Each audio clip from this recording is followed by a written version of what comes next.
से 2 बार इस्तेमाल करने से आपका फ्लू भी चला जाता है।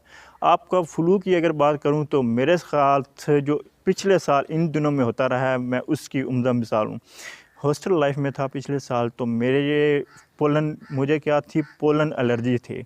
सुबह फजर के वक्त उठना तो 20-20, 25-25 छींकें एक ही वक्त में आ जानी। अब मैं इतना तंग, मेरे दोस्त भी मुझसे तंग। अब मैं क्या करता था कि मैंने घर आया हॉस्टल से तो मैंने एक बड़ी इलायची के दानों को, बिलीव मी, सिर्फ एक बड़ी इलायची के दानों को मैंने इंजेस्ट किया, चबाया। अब उससे क्या हुआ कि मेरा फ्लू ख़त्म हो गया।